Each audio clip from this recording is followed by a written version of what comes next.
Conversa de Política, com Sérgio Abranches.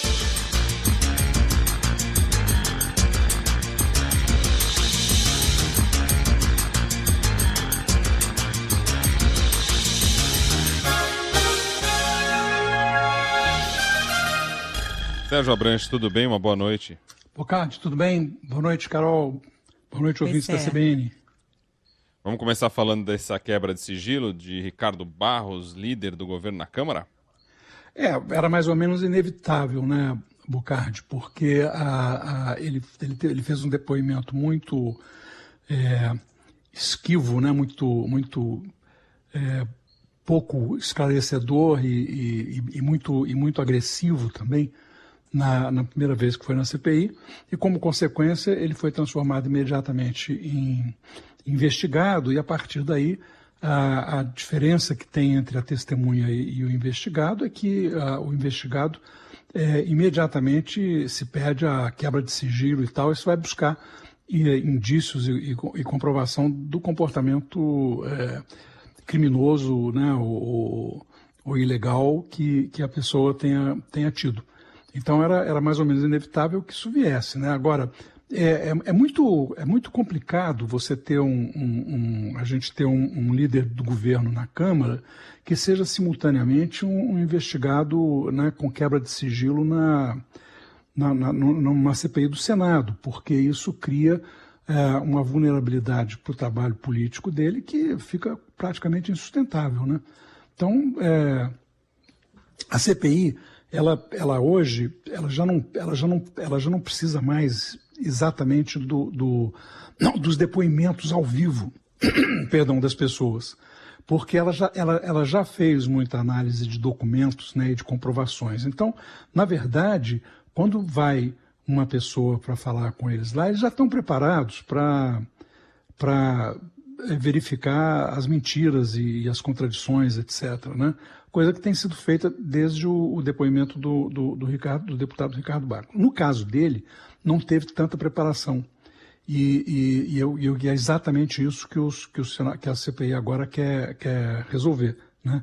Que é conseguir elementos que permitam uma reconvocação dele, se for necessário, para confrontá-lo com esses dados, né? Hoje, por exemplo, a gente viu o dono da Precisa sendo confrontado com uma série de documentos e desmentidos que os senadores já tinham, né? Vários senadores. E já tínhamos visto isso também no depoimento de ontem. Quer dizer, então, agora é uma parte mais madura da CPI, em que ela usa basicamente o depoimento para induzir a pessoa a cair em contradição, ou então a dizer o que precisa de dizer, o que precisa ser dito, né? Reconhecer que fez bobagem e tal. Até hoje não teve um caso desse, mas a gente viu lá no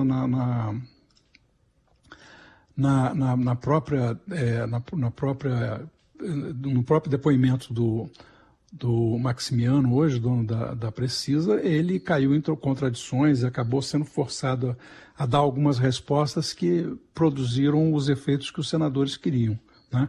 Então eu acho que o Ricardo Barros fica numa situação bem delicada como líder do governo. Mas não parece que o governo Bolsonaro está muito preocupado com isso não, né, Sérgio? Que está nadando de braçada na Câmara, com Arthur Lira ali na presidência, o Barros está na liderança, não tem nenhuma indicação de que vai ser retirado do cargo, né? E o presidente Bolsonaro está mais preocupado em pedir impeachment de ministro do Supremo, em tumultuar, convocar protesto para o 7 de setembro, né? Quer dizer, de fato você tem toda a razão, quer dizer, ele fica numa situação delicada, ele e o partido dele, e por outro lado, isso aí dificulta ainda mais as articulações, que se fossem articulações para valer do governo, né? O problema é que o governo não quer fazer articulação política. E nesse momento ele tem, de fato, o presidente da Câmara, Arthur Lira, como seu principal homem de ponta na Câmara, né? Que atropela as pautas, leva para votação coisas que não deviam estar de acordo com o regimento e com as práticas convencionais da Câmara, não deveriam chegar tão rapidamente à votação, etc. Mas, por outro lado, isso atrapalha a articulação política como um todo. E quando chegam as coisas de interesse do governo no Senado, ele perde, né? Exatamente porque não tem uma boa interlocução, não tem um interlocutor, uma liderança mais articulada de governo. Ele não tem partido, Bolsonaro, quer dizer, então ele não tem liderança de partido que fale por ele, né? E essa é uma situação que a gente vai ver agora recorrente. O Senado, a Câmara aprova coisas de atropelo, de afogadilho, e o Senado bloqueia, né? Não vota ou vota ou rejeita a maior parte delas, né? E isso atrapalha definitivamente os planos do governo. Mas não tem jeito, porque ele não tem de fato a maioria. Quem tem a maioria na Câmara não é o Bolsonaro, é o Lira, né? Que é a maioria que o elegeu.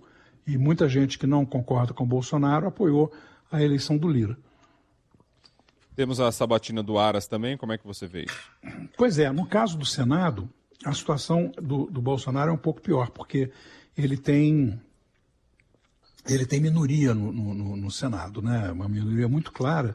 E, por outro lado, o Rodrigo Pacheco não foi eleito pelo mesmo grupo ou pela mesma coalizão de partidos que o Arthur Lira. O Rodrigo Pacheco teve na sua coalizão, inclusive, o PT. Então, uma boa parte dos senadores do PT votou nele. Então, ele tem que fazer ele tem que ter uma atitude mais independente e mais equilibrada. No caso da convocação do Aras, ele estava sofrendo muita pressão, não só do governo, mas de alguns senadores e de deputados, porque eles ficam com medo de que, se inviabiliza a indicação do Aras, venha um outro procurador que não seja tão maleável, né, e tão prestador de conta de serviço quanto o Aras. O Aras, ele desmontou, e por isso ele tem muito apoio, tanto no Senado quanto na Câmara, ele desmontou a Lava Jato. E como diz o Conrado Ubner, que é colunista da Folha, que ele persegue, né, professor do Departamento de Direito da USP, ele não é que ele desmontou a operação falha da Lava Jato, ele desmontou todo o aparato de combate à corrupção, para não colocar em risco esse grupo mais fisiológico e que está envolvido em todas as trapalhadas que aconteceram no Brasil desde que eles têm mandato, né? Então, ele provavelmente vai ter uma sabatina muito dura, mas ao final pode acabar sendo, de fato, aprovado e reconduzido. O outro caso, que é o caso do André Mendonça, que o Bolsonaro indicou para ser ministro do Supremo, esse tem mais problema, embora o presidente do Senado, Rodrigo Pacheco, tenha se precipitado e feito num gesto de boa vontade com o Bolsonaro, meio ingênuo, eu diria até, ele liberou o Aras e também deu uma sinalização, um bom sinal de que o André Mendonça pode seguir o curso na direção da sabatina. Com o propósito de mostrar ao Bolsonaro boa vontade para que o Bolsonaro parasse de atacar o Supremo Tribunal Federal e se reunisse de boa com os presidentes da Câmara e do Senado e com o ministro Fux do Supremo Tribunal Federal, né? Mas o Bolsonaro já deixou claro logo em seguida que ele não tem o menor interesse nisso.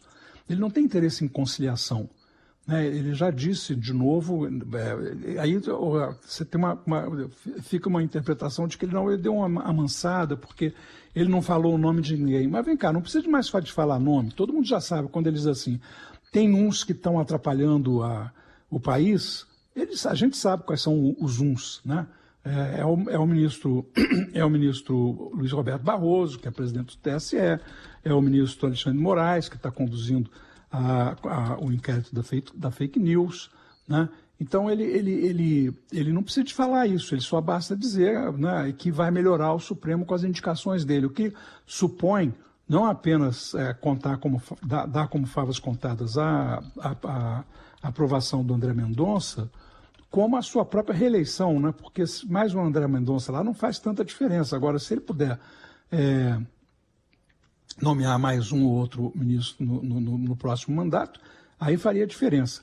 Isso é uma coisa muito, muito grave e muito preocupante, porque se a gente olha o que está acontecendo nos Estados Unidos, a gente vê o seguinte: o Trump perdeu a eleição, ele não tem hoje muita voz mais no debate público, só fala lá com os grupinhos republicanos extremistas dele, mas ele deixou um legado que está enfraquecendo a democracia americana, porque tem várias decisões da Suprema Corte que ele alterou com indicações de ultradireita que estão desmontando o sistema eleitoral americano, estão piorando significativamente a parte do direito eleitoral americano que havia sido melhorada, aperfeiçoada para dar mais voz e voto às minorias.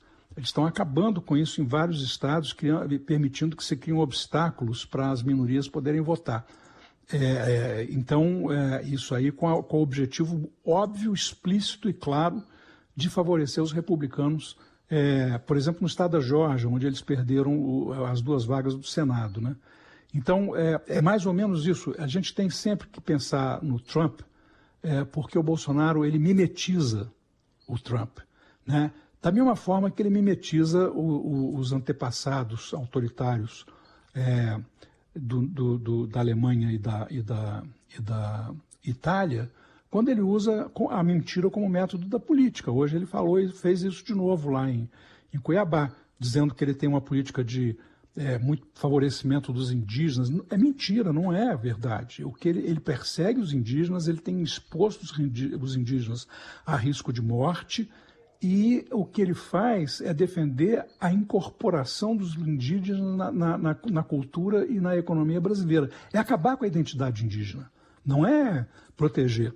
E aí ele se aproveita de alguns indígenas que já estão incorporados e que já não têm mais a mesma disposição e o mesmo comprometimento com a sua cultura tradicional para defendê-la. Então, mas é isso, quer dizer, ele o tempo todo tem claramente uma ideia fixa de qualquer coisa que se anteponha ao caminho dele na ambição de se reeleger, e eu não sei muito bem para quê, mas de se reeleger, ele usa a mentira para criar uma narrativa, né, uma ficção. Ele ficcionaliza a realidade o tempo todo, né? E uma ficcionalização, uma ficção de baixo nível, né, de baixa qualidade. Mas, de qualquer forma, é isso que ele faz. Então é isso, quer dizer, ele copia o mal, é uma cópia sem originalidade, mal feita, de coisas que já foram feitas. Agora, isso tem consequência, quer dizer, mesmo né, uma presidência tosca pode criar grandes problemas para o país, como ele está criando, e pode deixar um legado que a gente vai levar muito mais tempo para corrigir do que o tempo dele de governo. Bocardi. Sérgio Abranches, muito obrigado pela sua análise e uma boa noite. Boa noite. Boa noite.